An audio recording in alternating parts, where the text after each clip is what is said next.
데살로니가 후서 2장 16절 17절 말씀 찾으신 줄 알고 우리 함께 봉독합니다. 시작.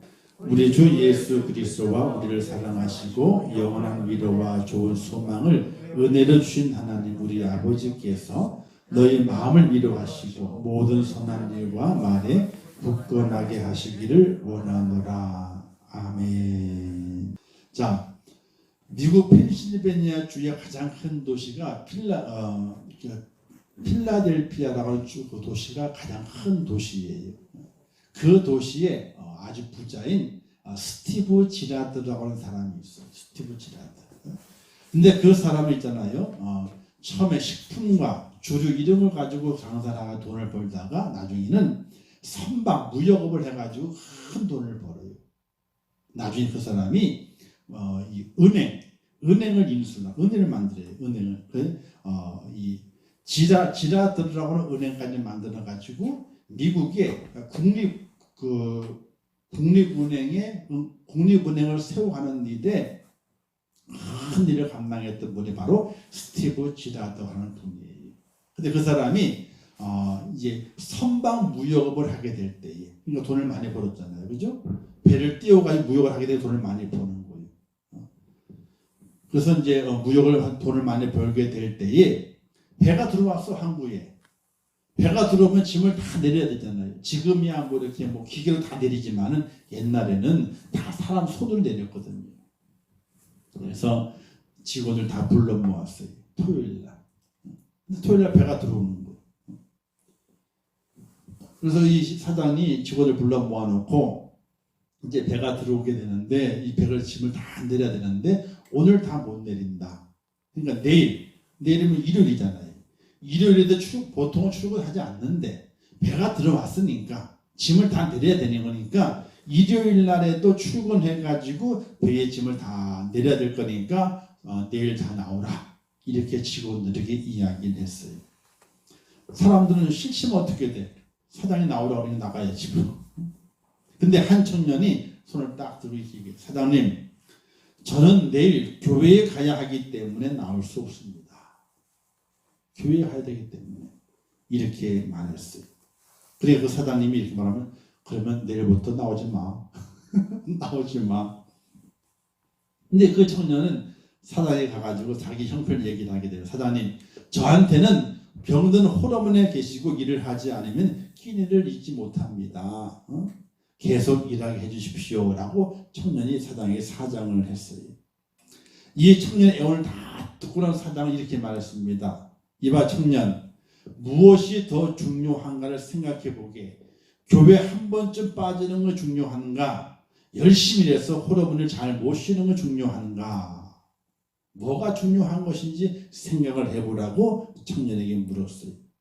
이때 청년이 말하기를 저는 어머니를 버릴 수 없습니다. 그러나 더더욱 하나님의 은혜를 저버릴 수는 없습니다. 그리고 그냥 더 이상 사장 안 하고 가버렸어. 그러니까 이 사장이 선택하기를 뭘 선택하는 것이 더 중요하냐 생각을 해보게. 홀어머니를 잘 모셔야 되지 않느냐. 잘 선택해 보라는 거예요.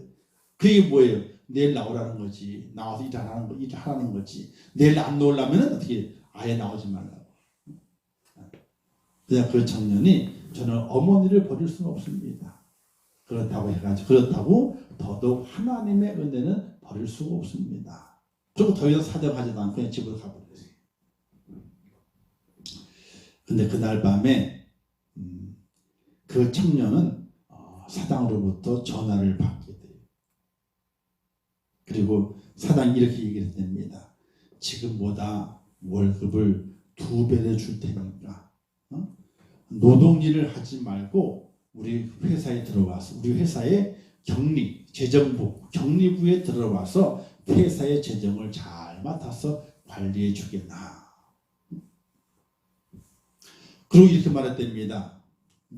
하나님 제일 주로 사랑하는 너를 당신을 청년을 보게 되니까 당신에게는 무엇을 맡겨도 안심하고 맡길 수 있는 그런 마음이 들었어.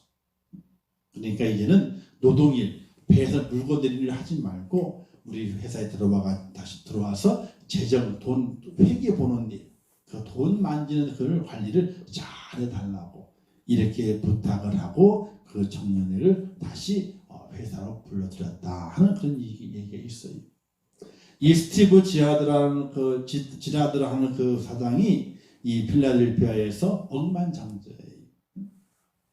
나중에 은행까지 갖고 있으면서 국립은행을 세우는데 큰 도움을 준 사람이 바로 이 사람이거든요. 이 사람이 일대기 속에서 그와 같은 청년이 있었는데 그 청년을 아주 중요한 자리에 썼어. 다 그 청년에 맡기고 회사를 운영했다 하는 그 이야기들이 있어요. 사랑하는 성도 여러분, 오늘 우리가 하나님의 은혜를 깨닫고 그 은혜가 내게 임했는데 그 은혜의 가치가 얼마나 큰 가치가 있는 것인가를 생각해 볼 수 있어야 돼요. 제가 여기 이 청년은 어머니를 버릴 수 없어요. 홀어머니를. 어떻게 홀어머니를 버립니까? 그런데 그가 말하기를 하나님께 내게 주신 그 은혜는 더더욱 버릴 수 없다라고 고백을 하게 돼요. 그리고 일자리를 놔버립니다. 일자리로 놓으면 어떻게 돼요? 홀어머니 못 모시는데 일자리로 놔버리고 가버려. 오늘 우리가 하나님께로부터 받은 그 은혜가 얼마나 그 은혜가 크고 중요하고 값어치가 있는 것인지를 알아야 돼요. 은혜는 공짜로 받았잖아요. 공짜로. 그 하나님께서는 공짜로 주는 게 아니에요. 원래가 사실은. 우리 사람의 마음 있잖아요. 공짜로 받잖아. 그러면요. 그게 값어치가 있는 건 잘 깨닫지 못해. 공짜로 받으면. 아이들도 그렇잖아요. 부모님이 용돈을 다 쓰게 될 때는 돈이 귀한 줄 몰라. 왜? 다른 할 때면 다 주니까. 근데 자기가 돈을 벌어보거든. 자기가 돈을 벌어보면 어떻게 해? 짠돌이가 돼. 짠돌이가 돼. 왜? 그냥 공짜로 용돈 받아 쓰게 될 때는 돈의 가치를 몰라요. 이게. 근데 자기가 나가서 어떻게 돼? 상사도 모셔보고 동료들과 함께 돈을 벌어보게 되니까 야, 이게 돈 번 게 이게 너무 값이 비싼 가치가 있는 거예요. 오늘 우리가 하나님께서 내게 값없이 은혜를 주셨지만은 그 은혜가 얼마나 큰 가치가 있는 것인가를 제대로 깨달아야 되는 거예요. 근데 오늘 믿음의 성도들은 그 은혜의 가치를요 떨어뜨려. 그런 가치가 없는 거 떨어뜨리고 말아요. 하나님께서는 오늘 우리에게 은혜 주시기를 원하시는 그 은혜로운 분이세요. 오늘 본문 16절 말씀하기를 주 예수 그리스도와 우리를 사랑하시고 영원한 위로와 좋은 소망을 은혜로 주신 하나님 우리 아버지께서 이렇게 말씀하고 있거든요. 하나님께 우리에게 은혜를 주시기를 원하세요. 오늘 우리는 그 은혜를 다 받았어. 그럼 내가 무슨 은혜를 받았는지를 생각을 해봐야 돼요. 바로 그리스도와 함께 사랑을 부어주신 은혜를 우리가 받았다는 것이 그리스도와 함께 부어주신 사랑, 그 사랑의 은혜를 받았어요.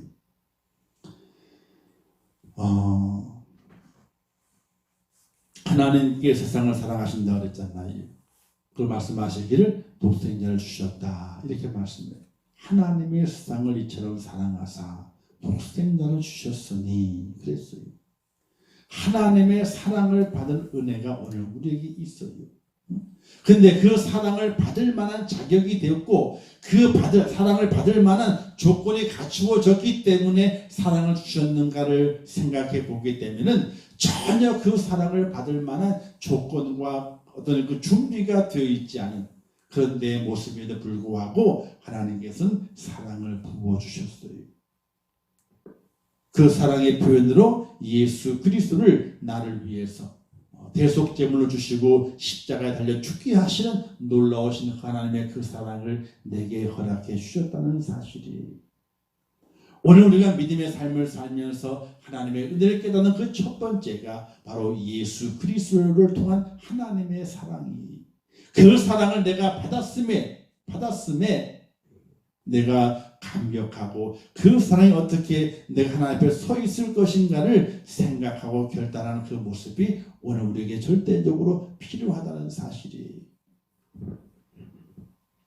근데 우리는 그 사랑을 잊어버리고 살 때가 많이 있게 됐죠. 그리스도를 내게 주신 그 사랑을, 피 흘림의 그 사랑을 내가 받았음에도 불구하고 그 사랑을 잊어버리고 살아가게 돼요. 사실 그래서 한국의 많은 목회자들이 이런 말씀을 하게 돼요. 한국의 성도들은 다 까불러 봐야 안 돼. 키도 다 까불러 봐야 안 돼. 그리고 까부른다면 어떻게 돼요? 새롭게 그것을 심기 위해서는 정말 그 속이 살아있는, 꽉 차있는, 살아있는 씨앗인가를 구별하기 위해 어떻게 돼요? 물속에 확 집어넣어 봐야 안 돼.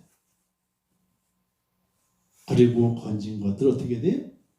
알곡들을 건져서 하나님께 드려야 되게 되는데 얼마나 많이 남을런지 알 수가 없다는 거예요.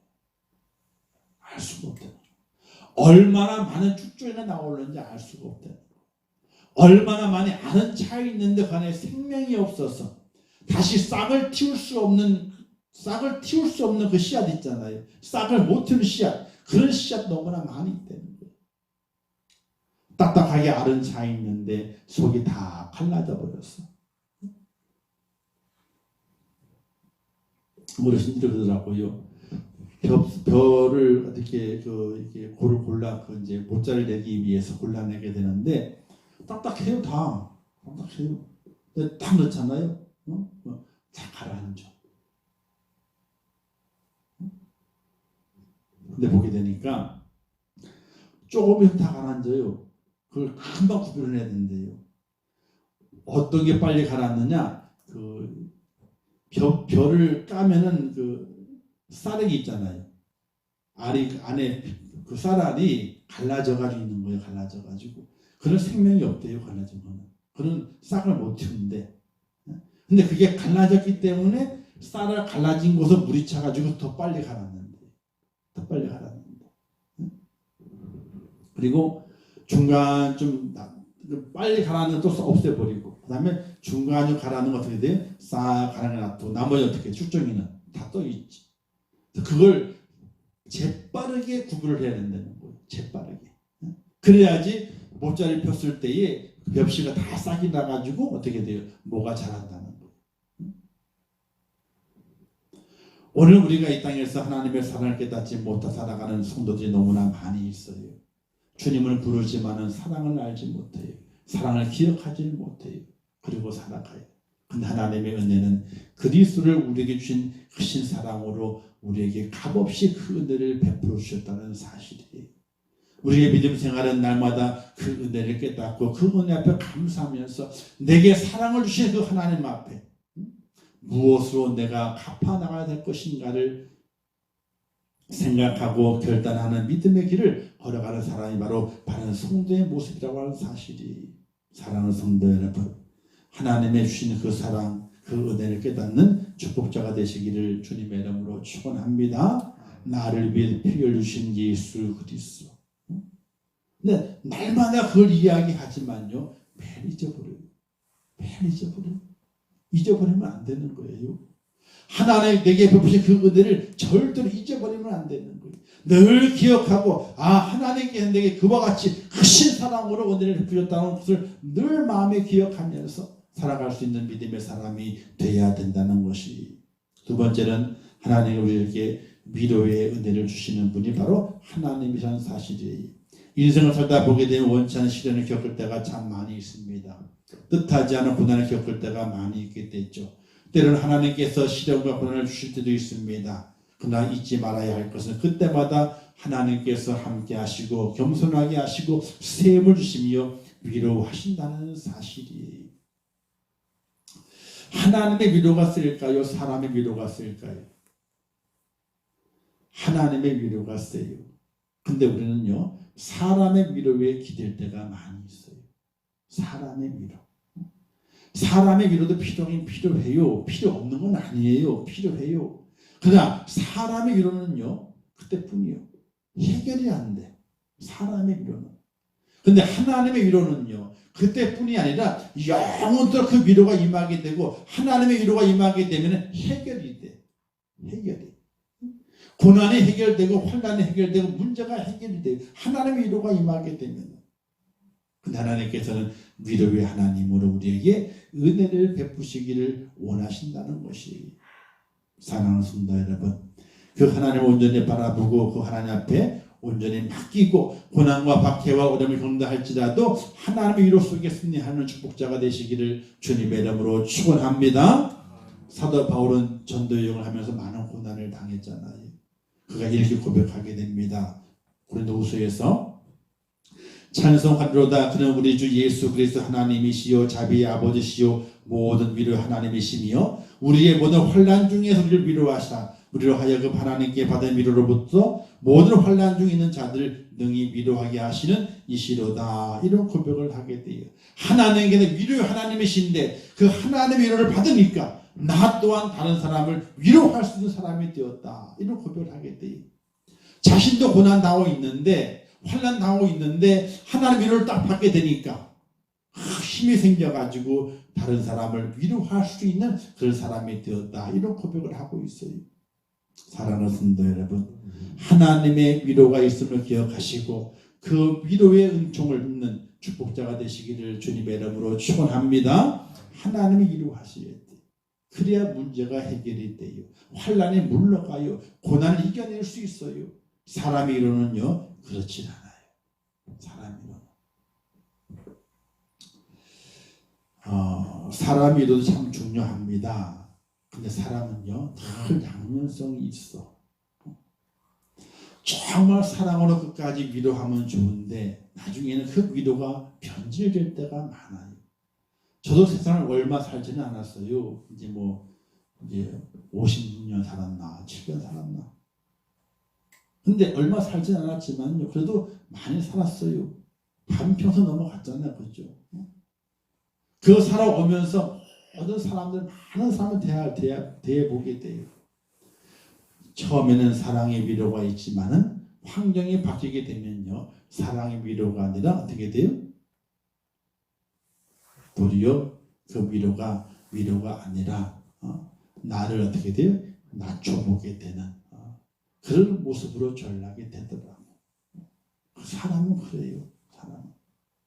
사촌이 땅을 사면 배가 아파야 돼, 안 아파야 돼요? 앞에서는 잘 샀다 그래요. 뒤에 가서는 아이고 배 아프라. 화장실 가, 배 아프다. 앞에서는 아이고 잘 샀네 그래요. 뒤에서는요 아이고 배 아프라. 뭔 돈을 샀디야? 돈 없다 그러면 하나 돈 없다 그러면 뭔 돈을 샀디야? 사람이 그래요. 사람이. 우리가 사람의 위로 속에서는요 우리가 해결될 거리가 없어요. 고난이 물러가질 않아요. 환난이 물러가질 않아요. 문제가 해결되지 않아요. 근데 하나님께서는 위로의 하나님으로 우리에게 은혜를 주신다 그랬어. 그 은혜를 받으면 고난이 물러가요. 환난이 물러가요. 문제가 해결돼요. 하나님의 위로의 은혜가 있는 그 하나님을 온전히 바라볼 수 있기를 주님의 이름으로 축원합니다.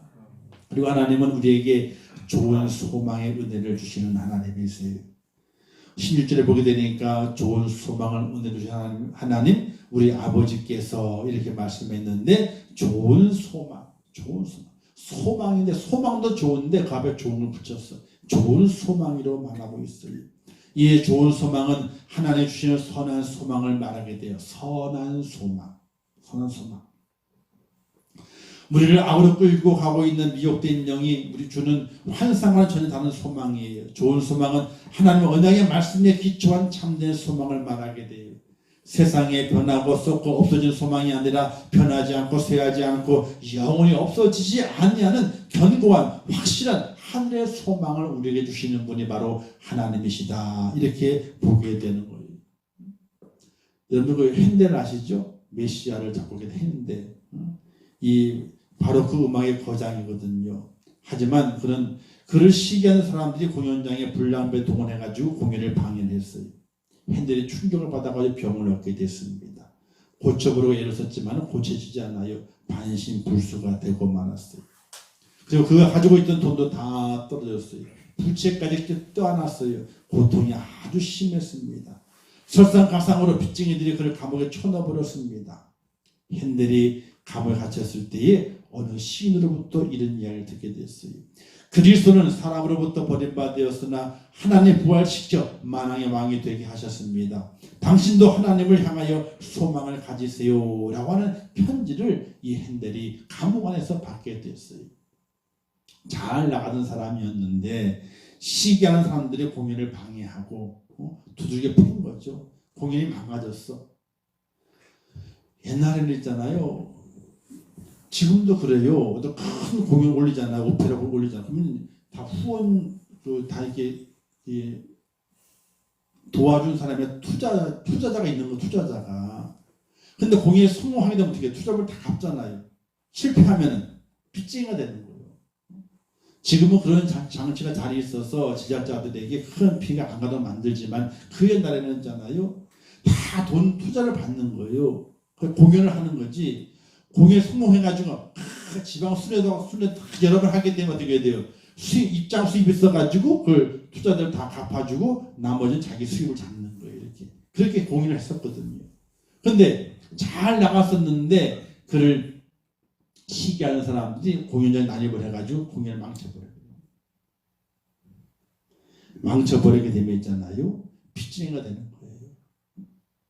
그러니까 빚을 줬어. 그 빚쟁이 돈 달라고 그러잖아요. 근데 돈이 없거든. 공연을 해야 돈을 벌 수 있는데 공연을 못하게 되니까 돈을 안 갚으면 어떻게 됐어요? 감옥에 집어넣어버리고 말았어요. 잘 나가는 음악가가 공연이 망쳐지게 되고 몸은 두들겨 맞아가지고 어떻게 돼요? 반신불수가 되어가고 있고 빚쟁이든 돈 달라 그래가지고 안 주니까 감옥에 쳐넣어버리게 되는 거예요. 소망이 없는 거죠. 소망이. 그 감옥에 갇혔을 때 어느 한 사람이 그에게 이런 편지를 줬다는 시인이 그리스도는 사람으로부터 버림받았으나 하나님 부활시켜 만왕의 왕이 되게 하셨습니다. 당신도 하나님을 향하여 소망을 가지세요 라는 글을 그에게 써줬다는 거예요. 이때 핸델이 무릎을 꿇고 기도하기 시작했답니다. 기도하다가 소망을 준 하나님을 만났다는 거 아닙니까? 그 감옥 속에서. 비록 육체는 질병으로 고통에 쌓여 있고 그 환경은 감옥에 갇혀 있는 절망적인 순간이 있지만은 그 감옥에서 하나님이 허락하시는 그 소망의 마음을 품고 그 영혼이 부활되게 되는 그 은혜를 그 감옥에 체험하게 됩니다. 그 후에 23일 동안 금식을 했대요. 금식하면서 오라토리오를 완성하게 되었는데 자신이 만난 소망 하나님을 찬양하는 곡이라고 그래요.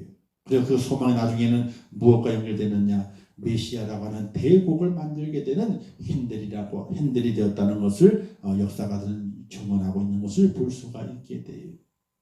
소망이 없는 그 절망 속에 있는 그가 소망이 하나님을 만나게 되니까 그 안에 젖어들어 가게 되게 되니까 절망에서 소망으로 변화가 되고 그 감옥에서 대작이 나오게 되는 유명한 핸델이 탄생되었다는 사실이에요.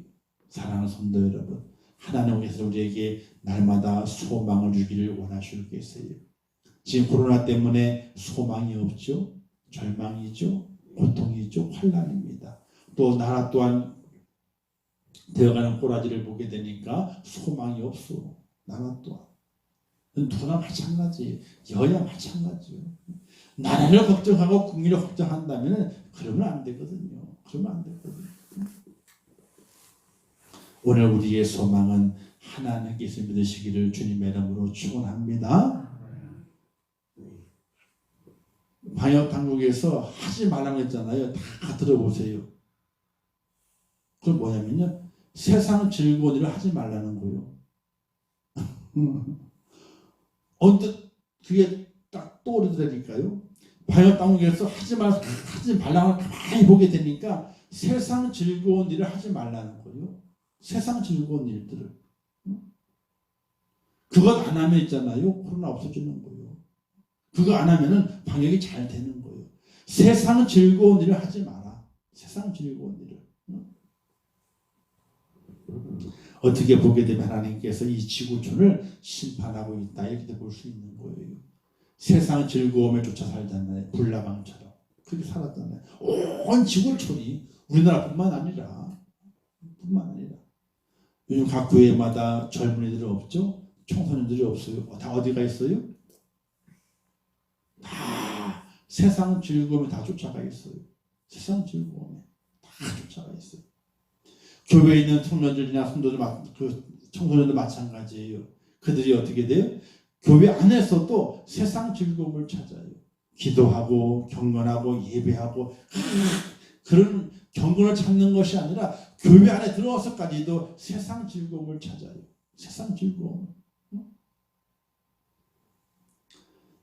옛날에 기도하자 그러게 되면 모였고, 말씀 공부하자면 모였잖아요. 지금은요, 그거 하자면 다 안 모이는데, 기도하자 안 모이는데, 말씀 공부하자 안 모이는데, 그럼 뭐 하냐? 놀자고 안 모이는데.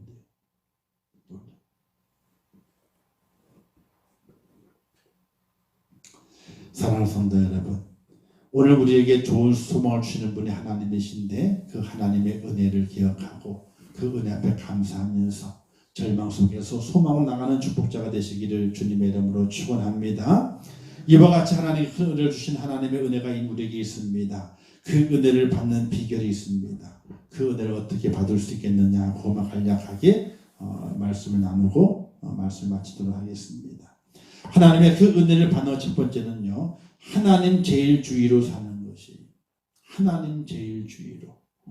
이게 뭐냐면요, 나 외에는 다른 신이 없다 이렇게 말씀하시면서 나만을 섬겨라 이렇게 말씀하시잖아요. 하나님 외에는 다른 것이 없다는 거예요. 하나님 제일주의로 살아가는 믿음의 사람이 되어야 돼요. 그래야 하나님의 은혜를 입어요. 돈이 좋죠. 그러나 돈 위주로 사는 것이 아니에요. 세상에 즐길 거 많잖아요. 많아요. 그냥 그거 위주로 사는 것이 아니에요. 하나님 제일주의, 하나님 먼저, 하나님 먼저. 그런 믿음의 삶이 우리에게 필요하게 돼요. 두 번째는 무엇을 하든지 바로 하나님의 영광을 위해 살고 사는 하나님 중심적인 모습의 삶이 우리에게 필요하게 되는 거예요. 너는 자기를 위하여 우상을 만들지 말라고 신명에서 말씀하고 있게 되는데, 주님을 위하는 것이 돼야지 나를 위해서 우상을 만드는 것에 대해서는 절대로 안 되는 거예요. 나의 영광이 아니라 주님의 영광을 위한 삶을 살아가는 우리의 모습이 돼야 돼요. 그래야지 하나님의 은혜를 깨닫고 그 은혜를 누릴 수 있게 돼요. 마지막은 하나님을 사랑하고 그의 계명을 잘 지켜야 돼요. 지금 우리는요, 성령 시대 또는 은혜 시대라고 이야기를 하게 돼요.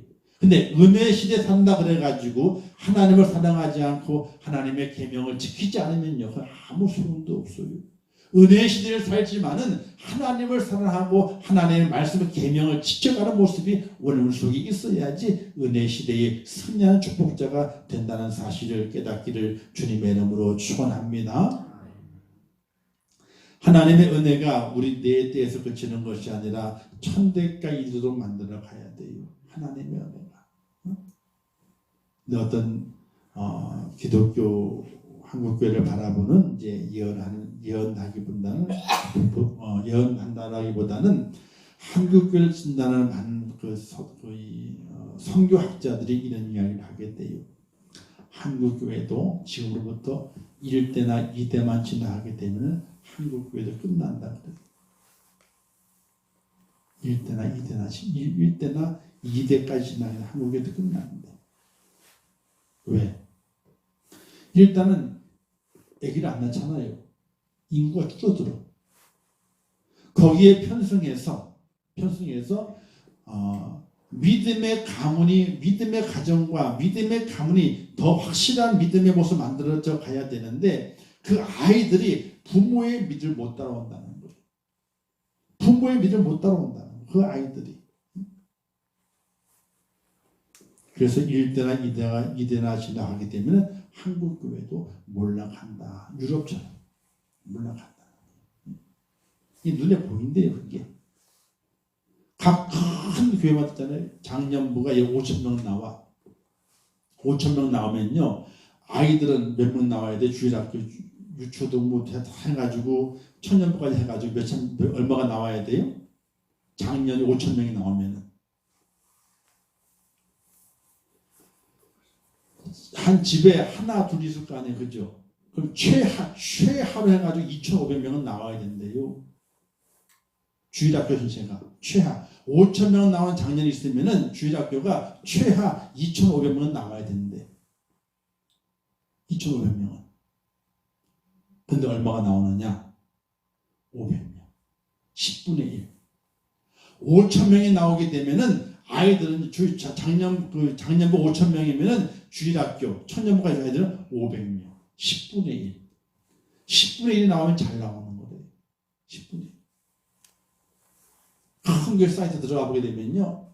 교회는 몇만 명이요. 근데 주일학교 보면 1학년이 몇 개 부서는 많아요. 근데 전체 사진 찍어놓은 걸 보게 되니까 몇십 명이 안 돼. 몇십 명이 안 돼. 부서마다. 1만 명이 나오는 교회는요. 1,000명. 10분의 1. 5,000명은 돼야 되는데. 부모 따라 안 나오는 거예요, 아이들이요. 뭐 한다고? 공부한다, 뭐 한다, 다 안 나오는 거예요. 다 내고 안 나오는 거예요. 한국 교회의 미래가 없다는 거예요. 하나님의 은혜를 저버린다는 거죠. 지금 부모의 세대가 하나님의 은혜를 깨닫고 그 은혜 안에 젖어서 그 은혜를 손에 쥐고 살아가는 믿음의 사람이 되어야 되고 그 은혜를 자손들에게 물려주는 믿음의 대를 이어가는 사람이 되어야 됨에도 불구하고 그렇지 못하다는 거예요.